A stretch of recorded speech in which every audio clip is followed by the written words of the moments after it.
Hey there, Internet. Moose Boy here with another tone report. This one is on a guitar that I have sadly not ever done before. And the reason it's sad is because I've owned this guitar for 52 years now. This is a 1965 Fender L Series Stratocaster.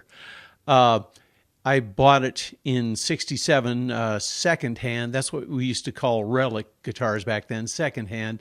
For the princely sum of $250, which was everything that I had earned up from playing gigs and more. So it was quite an expensive guitar for me back then. $250. I'm not sure what it would go for these days. But nevertheless, it's not a closet queen by any means. This guitar has been gigged. I think I used it for probably 40 years straight. And so it's, the original paint is gone. It was originally a sunburst. And then probably in about 71 or 72, I got into my Ritchie Blackmore era. So I stripped off the original sunburst. Yeah, I know. I can hear you all shrieking and screaming. I am too, in my mind.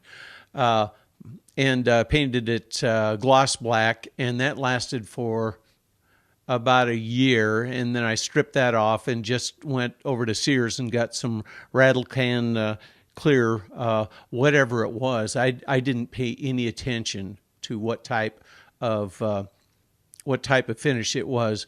So that's the condition that the body has been left in. And as you can see, it's got a lot of buckle rash. It's got a lot of road wear.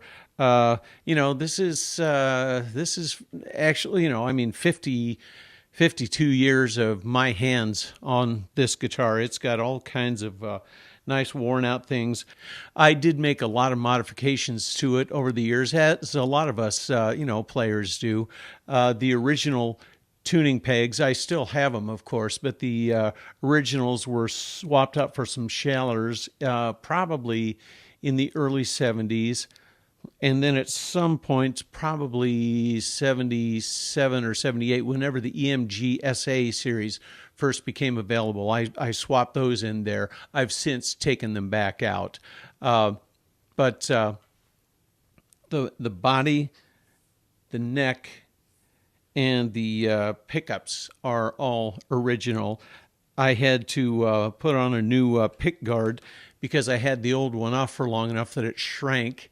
And those of you that kind of know about how that plastic works, it shrinks, but the metal, the shielding doesn't shrink. So when I went to, restore it as much as I could, I found that I had to go out and buy kind of a green pick guard. So I still have the old pick guard, and it is beat to pieces, and it's got little flecks of my blood from where I, cut my hands during some gig at some place, who knows where, and bled all over the guitar. And I wiped most of it off, but not all of it. And then it sat on the pick guard for 40 some years, so it eventually became part of it. So that's kind of an interesting story. The bridge pieces are not original. I do have the originals. The block, the bridge block, is the original. The springs are the original. I have the original tray cover for it. So I've got quite a few pieces of the original guitar. But then again, it's a player's guitar. It's a guitar that, has been, played and cherished forever and ever and ever. just to show you how long ago I got it. I mean, Jimi Hendrix had just released his first album, and I heard that, and I said, oh my God, I've got to have that guitar so I can sound exactly like him. And at the time, I was playing a Rickenbacker student model called an Electro, and that was a pretty good guitar. It was a fun one. I'd like to get another one of those sometime.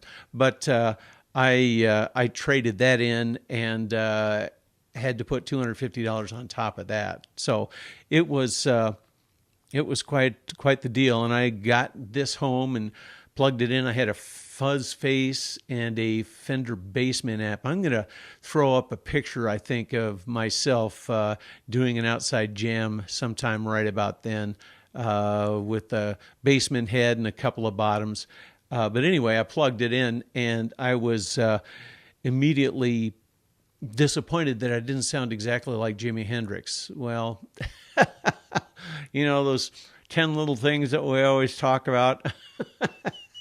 That's there's quite a bit of difference there. But it does have that wonderful Hendrix vibe.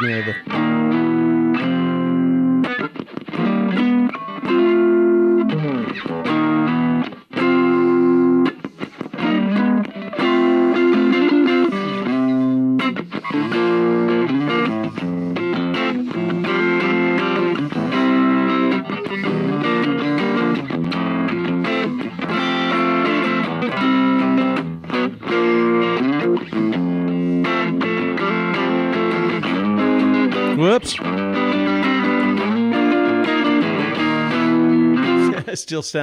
Still trying to sound like Hendrix and failing miserably, But it does have that beautiful, it's just indescribable, that neck pickup sound. And then, of course, the switching back then was just 3-position switch. There was no 5-position switch back then. So it has a 5-position switch in it now.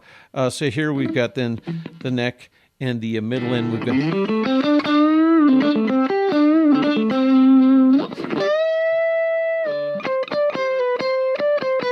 What's that song? Eric Clapton's song.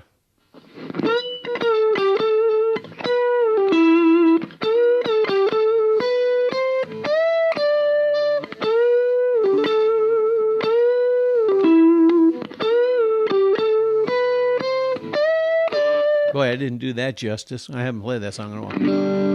La, la, la, la, la. Isn't she wonderful tonight? You look wonderful tonight. Wow. Oh, 65 years old. Watch out, kids. The old gray matter kind of goes. Middle position, just the middle pickup only.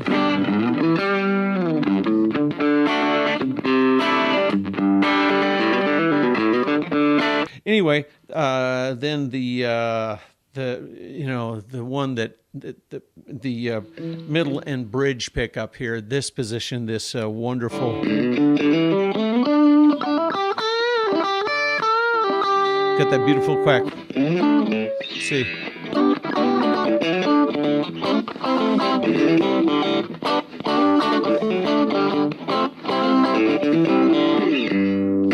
Wow, I haven't played that song forever, and that was the first song that I realized that pickup, that number 2 position was being used. And boy, it was tough back then. We had to jam matchsticks or match heads in there to try and get that selector to stick in between that position. But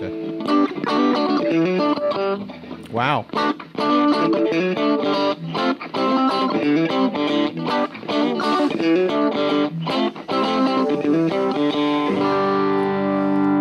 I even forget the name of that song. It was a Hendrix song. It was on Axis Bold as Love, Wait Until Tomorrow. It'll come to me. It'll come to me. And then the bridge position is just really, really super bright on these.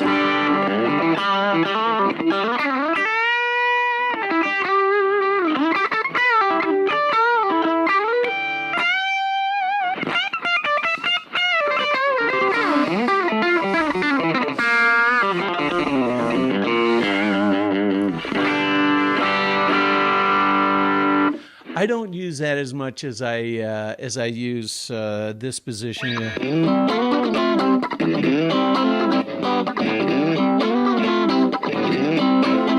Yes, I realize I'm not playing that in the correct key. The correct key is there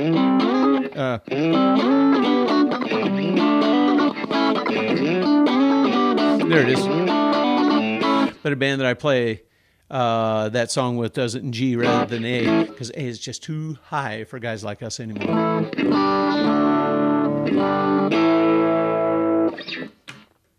But there you have it, a beautiful, beautiful old guitar, and I got it out yesterday and started doing a little work on it because I hadn't played it for a while. You know, I've given it the rest that it's due, so I use it sparingly. But I thought I'd get it out because its 54th birthday is coming up on Tuesday. So this guitar was born February 2nd, 1965, and I'm getting that date from the stamp on the neck. And I realized that the body was made at a different date, pickups are made at a different date, but I figured that'd be, you know, close enough.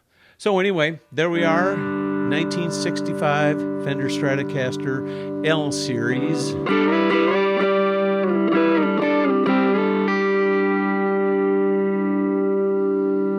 Quite a guitar. Not for sale, ever. Okay, all you guitar players out there, remember the 10 most important things. They may not be Jimmy's, but they're yours. So make them count. Count fingers. Anyway, hope you enjoyed this. If you like my videos, go ahead and subscribe and hit the like button. If you don't, then why did you stick around so long? Thanks for watching.